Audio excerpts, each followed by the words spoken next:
Hello guys, welcome back in the next video lecture of vector algebra. In this lecture we are going to discuss about external division of external division of 2 points.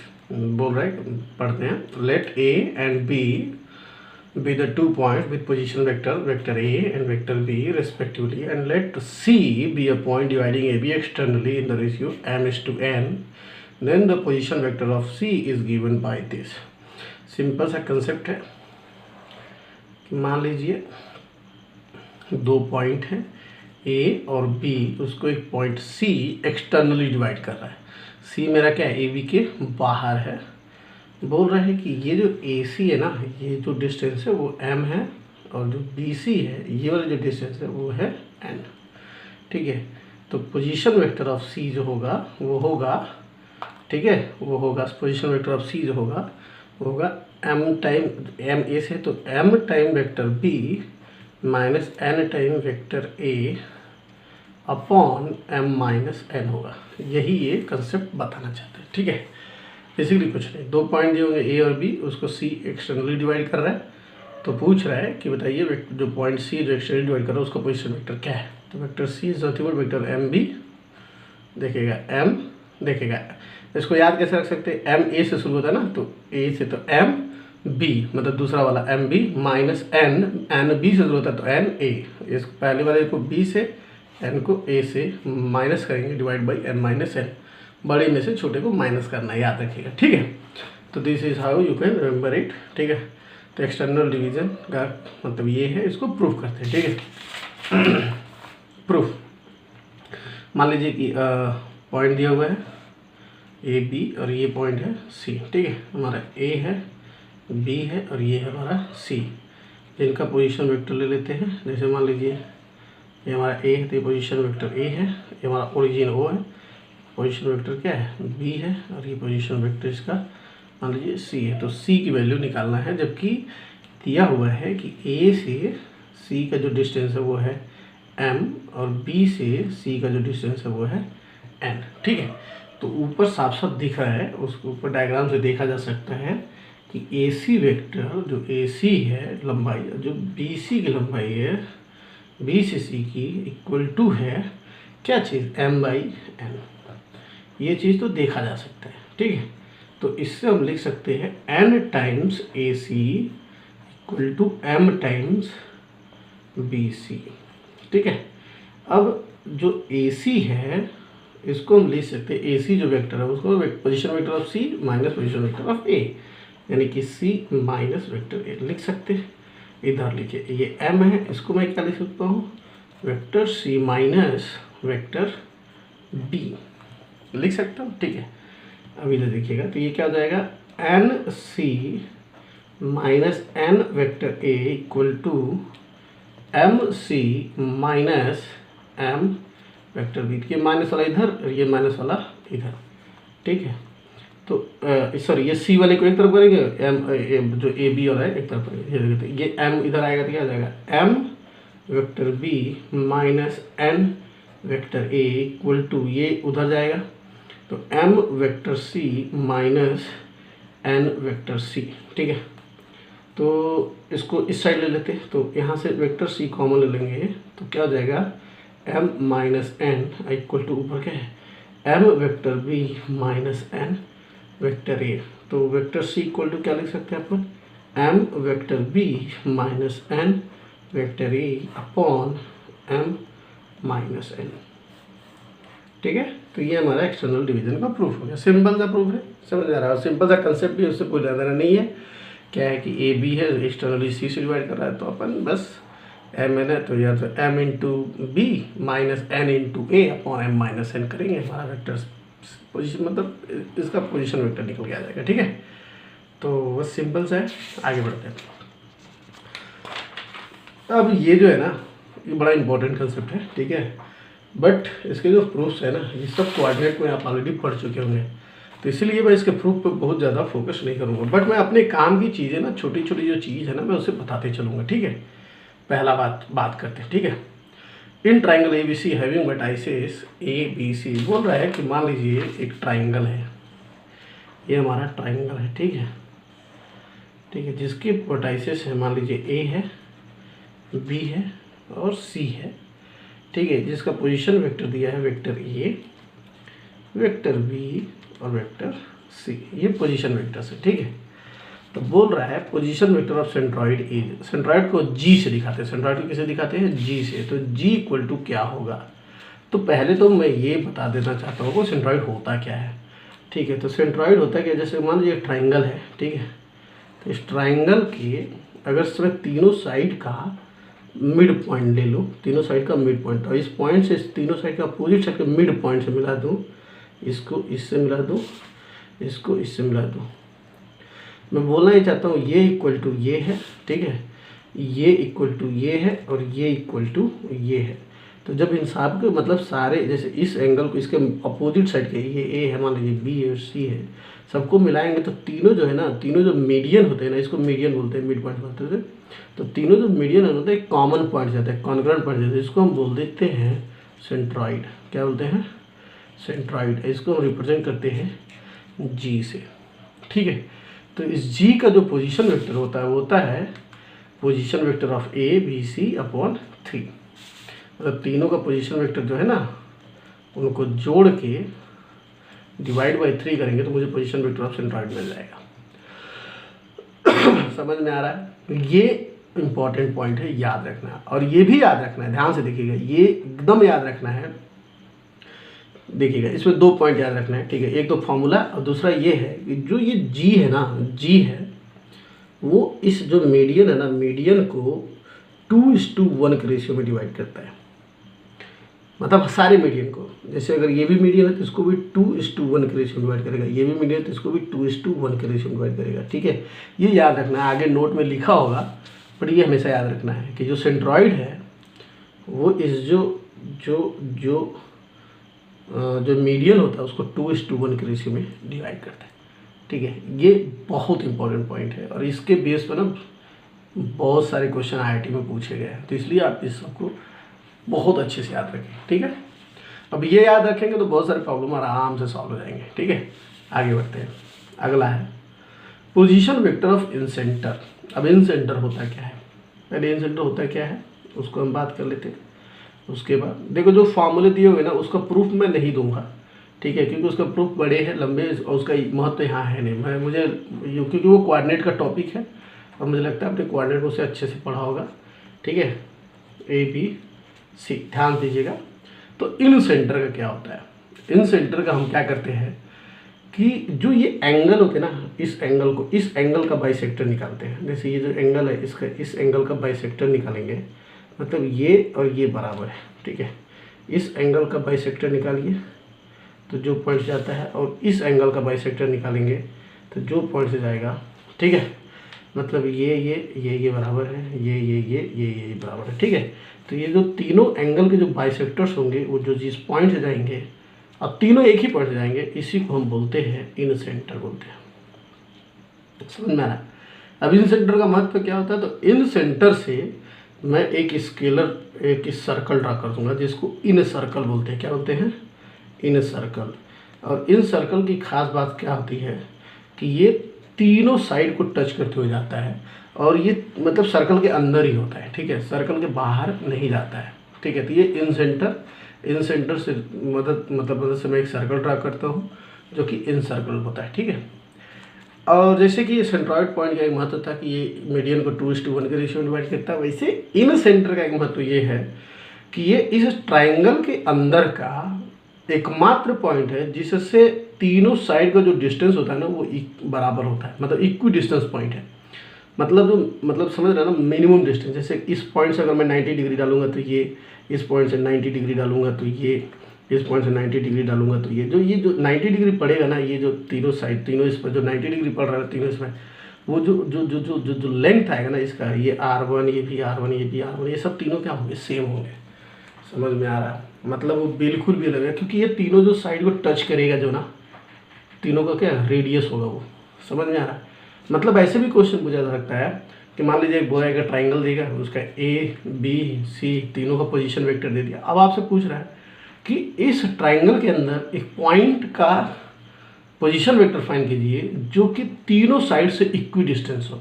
जो तीनों side से बराबर distance पर हो, तीनों side से बराबर distance. तो वो इसका मतलब वो क्या पूछ रहा है कि आपसे उसके इन सेंटर का पोजीशन वेक्टर पूछ रहा है। तो निकाला कैसे जाता है? तो निकाला ऐसे आता है, देखिएगा मैग्नीट्यूड ऑफ बी सी, देखिएगा ये देखिएगा B C, magnitude of B C मतलब इसका जो मैग्नीट्यूड है into vector A, position vector of A, मतलब समझ रहे हैं ना, अपोजिट साइड का ए। ऐसे magnitude of vector A C, ठीक है, into vector B, magnitude of vector A B into vector C, दिख रहा है ना आपको, upon magnitude of vector A B, B C C है, ठीक है, या ए सी जो भी है। तो ये ए सी सी है, दोनों सेम है। मैग्नीट्यूड ले रहा हूँ तो इससे कोई लेना देना नहीं है कि वो किधर से ले रहा हूँ, ए सी ले रहा हूँ, सी ले रहा हूँ, ठीक है, ठीक है। और इन सेंटर को आई से दिखाते हैं, ठीक है। तो ये मतलब मुझे लगता है आपको समझ में आ गया कैसे निकालते हैं, ठीक है। पोजीशन वेक्टर निकाला तो मैग्नीट्यूड ऑफ बी सी निकालने के लिए क्या होगा, बी सी मतलब क्या, position vector of C minus position vector of B, ठीक है, उसका मैग्नीट्यूड मान लेंगे, बी सी हो जाएगा, ऐसे ही निकाल लेंगे, ठीक है।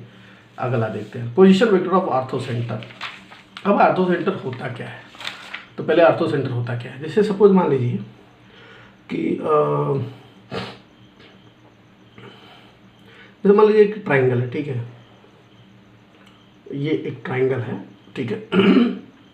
अगर मैं इस पॉइंट से मतलब परपेंडिकुलर ड्रॉ करूं सारे साइड पर, मतलब ये क्या हुआ है 90 डिग्री, ऐसे इसको ड्रॉ करूं, ये भी 90 डिग्री, और इससे ड्रॉ करूं ये भी 90 डिग्री, तो ये तीनों जो लाइंस होगी ना, ये तीनों जो ना एक पॉइंट से होके जाती है। इसी पॉइंट को हम बोलते हैं आर्थो सेंटर। और आर्थो सेंटर को याद रखिएगा, आर्थो सेंटर को एच से रिप्रेजेंट किया जाता है, सेंट्रॉइड को जी से, इन सेंटर को आई से, और आर्थो सेंटर को एच से, ठीक है, याद रखेंगे, ठीक है। तो ये आर्थो सेंटर जो होता है समझिए ना, तीनों पर 90 डिग्री ड्रॉ करने को होता है। इसकी इंटरेस्टिंग बात होती है कि अगर एक्यूट ट्रायंगल होगा, एक्यूट ट्रायंगल, तो आर्थो सेंटर जो होगा ना वो ट्रायंगल के अंदर होगा, इंटरनल आर्थो सेंटर होता है। अगर अब ट्यूस ट्रायंगल हुआ तो आर्थो सेंटर जो होता है वो एक्सटर्नल होता है, बाहर होता है, ठीक है। वो कैसे बनता है, कैसे बनता है, मुझे लगता है कि आप क्वाड्रेंट में पढ़े होंगे, बट मैं आपको बस बेसिक इन्फॉर्मेशन दे रहा हूँ, ठीक है। और बेसिक इन्फॉर्मेशन मतलब जो इन्फॉर्मेशन मेरे काम का है, मतलब जो मेरे यहाँ पर वर्टिकल मतलब वेक्टर अलजेब्रा में इस्तेमाल होगा, उसको मैं चाहता हूँ कि आपको अच्छे से समझा दूँ, क्योंकि बाद में वो क्वेश्चन में आएगा तो फिर मैं बोलूँ ये ऐसा है तो आपको लगे कि हाँ भाई ये कैसे है कैसे नहीं है, ठीक है। तो आर्थो सेंटर के बारे में इतना ही जानना है, बाकी कुछ नहीं जानना है, ठीक है। आर्थो सेंटर होता क्या है कि इस पॉइंट से मैं 90 डिग्री का जो परपेंडिकुलर ड्रॉ करूँ अपोजिट साइड पे, यहाँ से 90 डिग्री ड्रॉ, ये तीनों जो साइड मतलब पॉइंट जाएगा तो दूसरे क्या जाएगा 90 डिग्री का एंगल बनाएगा, मतलब जो बनाएगा एक ही पॉइंट से जाएगा, उसी पॉइंट को हम आर्थो सेंटर बोलते हैं। और आर्थो सेंटर को एच से, ये स्टैंडर्ड नोटेशन है, एच स्टैंडर्ड नोटेशन है, जी समझ में आ रहा है। चलिए तो निकालते कैसे आर्थो सेंटर को, tan ए, tan ए का मतलब अगर मान लीजिए ये एंगल मान लीजिए है, ये एंगल ए है, ये एंगल बी है, ये एंगल सी है, तो उसको tan ए मान लीजिए 60 डिग्री, तो tan 60 vector A plus tan जो भी बी है वेक्टर बी, tan सी जो भी वेक्टर सी, समझ में आ रहा है। अब ये tan A tan B tan C आप समझ रहे हैं ना, मतलब स्केलर्स है, upon tan A plus tan B plus tan C, simple सा है, ठीक है। इसको ऐसे रिप्रेजेंट करते हैं तो मुझे लगता है आपको निकल जाएगा, ठीक है। अब position vector of circum centre, और सर्कम सेंटर होता क्या है, ये इंटरेस्टिंग है, ध्यान देखिएगा। ये मैं जब क्लास आई थिंक 6 या 7 में था तो मैंने पढ़ा था इस पर कंसेप्ट, ठीक है। तो मैं आपको बताता हूँ, मान लीजिए एक ट्राइंगल है, ठीक है, ये ट्राइंगल है, तो मैं क्या करता हूँ, इस दो साइड का मतलब इसको दो साइड को बराबर भाग में बांटने वाली रेखा खींचता हूँ, मतलब जो 90 डिग्री बनाते हुए खींचती हूँ, ठीक है। और इसको मिड पॉइंट से जाते हुए एक और रेखा खींचूंगा जो यहाँ से 90 डिग्री बनाते हुए। तो ये जो पॉइंट जो जहाँ मिड कोई भी दो लाइन लेंगे, या तो ये नहीं तो ये नहीं तो ये, कोई भी दो लाइन लेंगे, ठीक है, वो हमेशा बराबर एक ही पॉइंट जाएगा। इसका 90 डिग्री खींचेंगे तो यहाँ से जाएगा, समझ में आ रहा है, तो एक ही पॉइंट से जाएगा, कोई भी दो लाइन से लिए तो ये जो पॉइंट होता है इसको बोलते हैं हम सर्कम सेंटर, ठीक है। सर्कम सेंटर को ओ से रिप्रेजेंट किया जाता है। अब सर्कम सेंटर का महत्व क्या होता है, इस पॉइंट से ये अगर ये जो पॉइंट है, इस पॉइंट से ये जो पॉइंट है, मतलब इसको अगर रेडियस लेकर के अगर सर्कल खींचा गया ना, तो ये तीनों पॉइंट से होते हुए जाएगा, समझ में आ रहा है। ये आपने भी स्कूल में पढ़ा होगा, किसी भी 3 पॉइंट से जाने वाला सर्कल कैसे खींचा जाता, तो क्या करते थे, दो लाइन को मिला देते थे, इसके 90 डिग्री वाला लाइन खींचते थे, इसके 90 डिग्री वाला लाइन खींचते थे, जहाँ से कटता था वहीं से सर्कल मारते थे, तो बराबर सर्कल बनता था, समझ रहे थे। यही यहाँ पर भी कंसेप्ट है, ठीक है। कोई भी दो लाइन को 90 डिग्री से डिवाइड करेंगे तो जो लाइन बढ़ाएंगे जो पॉइंट मिलेगा ना उसको सर्कम सेंटर बोलते हैं। अब ये सर्कम सेंटर जो है ना, अगर अक्यूट ट्राइंगल है, ठीक है, अक्यूट ट्राइंगल है तो सर्कल के अंदर बनता है। अब ट्यूस ट्राइंगल तो सर्कल के बाहर बनता है, और 90 डिग्री है, राइट एंगल ट्राइंगल है तो हाइपोटेनियस पर बनता है ये पॉइंट सर्कम सेंटर, इसको ओ से रिप्रेजेंट किया जाता है, ठीक है। अब इसका महत्व, एक और महत्व सर्कम सेंटर का महत्व एक और है कि ये जो पॉइंट है ये ट्राइंगल के अंदर क्या, ट्राइंगल के साथ का केवल एक मात्र पॉइंट है जो कि तीनों जो वर्टाइसेस हैं उससे इक्वी डिस्टेंस है। जैसे कि इन सेंटर का क्या था, तीनों साइड से इक्वी डिस्टेंस था, तो ये तीनों क्या है, वर्टाइसेस से इक्वी डिस्टेंस होता है, क्योंकि ये तीनों वर्टाइसेस से टच करते हुए सर्कल जा रहे हैं, यानी कि रेडियस क्या होगा इसका आर आर आर, समझ में R1 तो इनमें तो तीनों क्या होगा, सेम होगा। तो ये इसका महत्व है, इसको ओ से दिखाते हैं, ठीक है। इसको निकाला कैसे जाता है, ये sin 2a, जैसे कि उसमें याद है ना, ए की जगह पर मतलब ए का मान 60 डिग्री है तो यहाँ पर sin 2 यानी कि 60 sin 120 डिग्री हो जाएगा, sin 120 sin 2b sin 2c, समझ में आ रहा है। स्केलर है, अपन मल्टीप्लाई करके अपन ऊपर कैलकुलेट कर लेंगे और नीचे से डिवाइड करके हमको मिल जाएगा, वो सिंपल है। तो मुझे लगता है कि मैंने आपको अच्छे से समझाने की कोशिश करी, सेंट्रॉइड क्या होता है, इन सेंटर क्या होता है, आर्थो सेंटर क्या होता है, सर्कम सेंटर, ये बड़ा इंपॉर्टेंट है, ठीक है। और जितनी बातें मैंने बताई ना उतना याद रखना तो मेरा काम हो जाएगा। सेंट्रॉइड का जो पॉइंट होता है मीडियन को 2:1 के रेशियो में डिवाइड करता है। इन सेंटर का जो पॉइंट होता है वो सर्कल के अंदर एकमात्र ऐसा पॉइंट होता है तो सारे साइड से इक्वी डिस्टेंस पे होता है। ऐसे सर्कम सेंटर का जो पॉइंट होता है वो ट्राइंगल के अंदर या ट्राइंगल के बाहर एकमात्र ऐसा पॉइंट होता है जो तीनों जो उसके क्या नाम है, तीनों वर्टाइसेस से इक्वी डिस्टेंस होता है, समझ में आ रहा। और आर्थो सेंटर मैंने आपको बताया, ठीक है। तो उसको निकालना कैसे, उसका फॉर्मूला है, और ये फॉर्मूले का जो प्रूफ है ये बेसिकली कोऑर्डिनेट में है, इसलिए मैं इसको बहुत टाइम लेता है, तो इसलिए मैं इस पर उतना महत्व देना नहीं चाहता हूँ, बहुत ज़्यादा टाइम लेगा, ठीक है। फालतू में 2 लेक्चर लगेंगे तो मैं उसको देना नहीं चाहता, ठीक है। मैं आगे बढ़ाता हूँ। देखिए अब ये कुछ नोट्स है जो आपको एकदम याद रखना है, ठीक है, एकदम मतलब 100% याद। और ये जो सबसे खतरनाक है ये वाला देखिएगा, बोलता है द आर्थो सेंटर मतलब क्या, H, सर्कम सेंटर यानी कि O, और सेंट्रॉइड यानी कि G of a triangle is collinear, मतलब HOG जो होता है ना एक लाइन में होता है, एंड सेंट्रॉइड जो होता है वो डिवाइड करता है लाइन सेगमेंट HO को, H और O को from H in the ratio 2:1। ये हमेशा याद रखिएगा, इंटरनली हमेशा याद रखिएगा कि आर्थो सेंटर और सर्कम सेंटर को जो सेंट्रॉइड होता है वो 2:1 के रेशियो में डिवाइड करता है। मीडियन की बात नहीं हो रही यहाँ पर HGO की बात करें, और ये तीनों हमेशा कोलिनियर होते हैं किसी भी ट्राइंगल के लिए। आर्थो सेंटर, सेंट्रॉइड और सर्कम सेंटर कोलिनियर होता है, जिसमें सेंट्रॉइड आर्थो सेंटर और सर्कम सेंटर को 2:1 के रेशियो में डिवाइड करता है, ठीक है। तो ये जो है ना कंसेप्ट बहुत ही इंपॉर्टेंट कंसेप्ट है, और इतना इम्पोर्टेंट है ये कि मतलब इसका बहुत डायरेक्टली क्वेश्चन आया IIT में, मतलब ना डायरेक्टली क्वेश्चन पूछे गए इसी पर, समझ में आ रहा है एकदम, मतलब कम से कम नहीं तो 2 या 3 बार क्वेश्चन पूछे गए, तो इसलिए बहुत इंपॉर्टेंट है। ये मुझे लगता है कि आपको पहले से कोऑर्डिनेट में पता भी होगा, और मतलब यहाँ पर मैंने आपको समझा भी दिया कि क्या होता है आर्थो सेंटर, सर्कम सेंटर और सेंट्रॉइड क्या होता है। और मैं आपको ये बता रहा हूँ कि ये ऐसा होता है क्योंकि इसका प्रूफ अगेन मतलब इस मतलब वेक्टर अलजेब्रा के अंडर में नहीं आता, ठीक है, इसलिए मैंने इसको नहीं दिया है, ठीक है।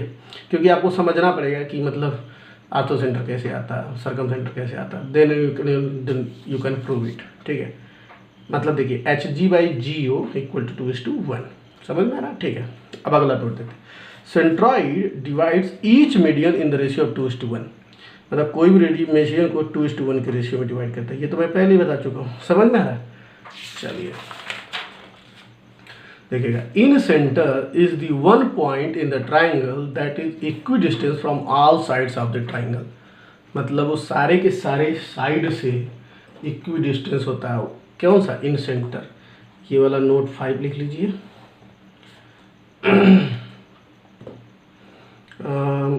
सर्कम सेंटर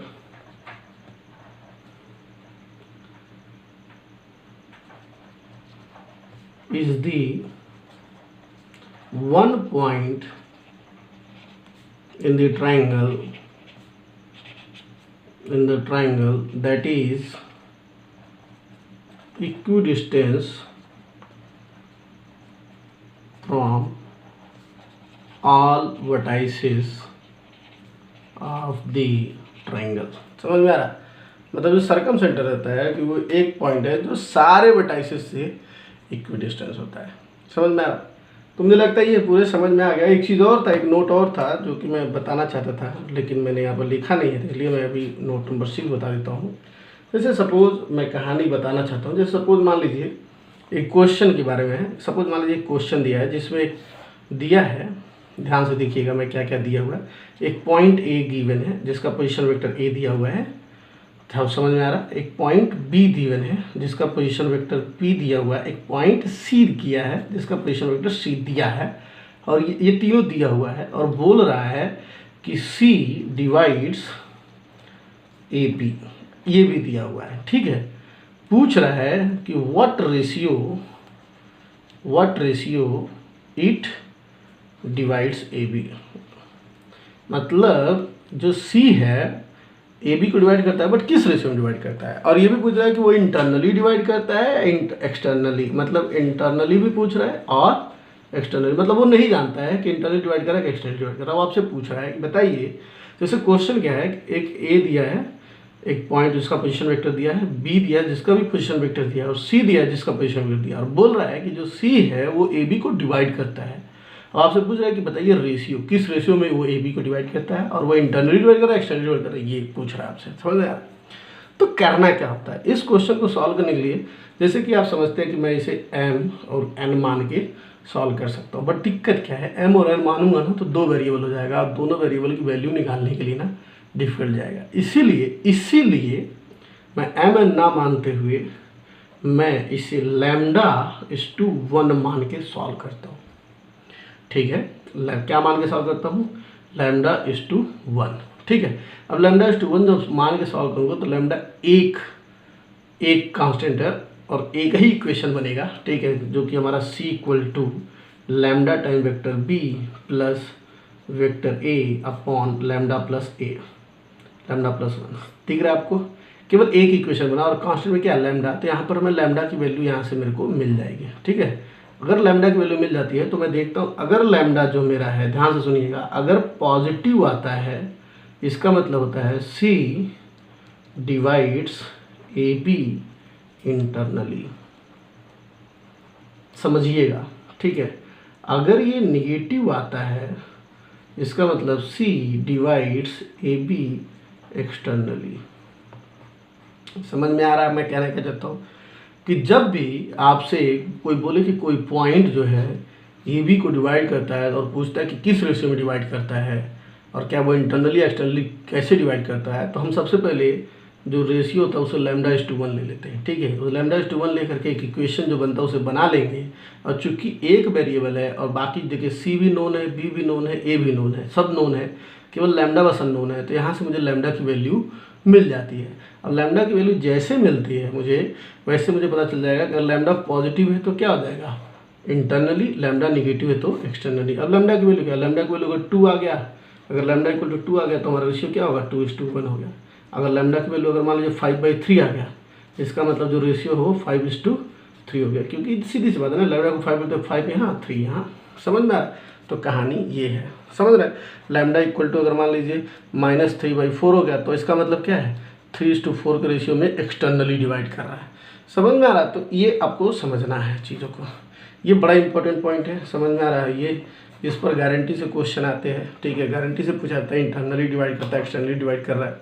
ठीक है, तो वहाँ पर ये बहुत मदद करता है। ठीक है, सो आप इसे याद रखें। Thank you so much guys for watching this video. ठीक है, मुझे आई होप कि आपको पूरा सेक्शन फॉर्मूला समझ में आया होगा। ठीक है, आपका उसको इस्तेमाल भी समझ में आया होगा। ठीक है, अब इस पर हम कुछ प्रॉब्लम सॉल्व करेंगे, then we move on to the next topic. Thank you so much, bye, take care.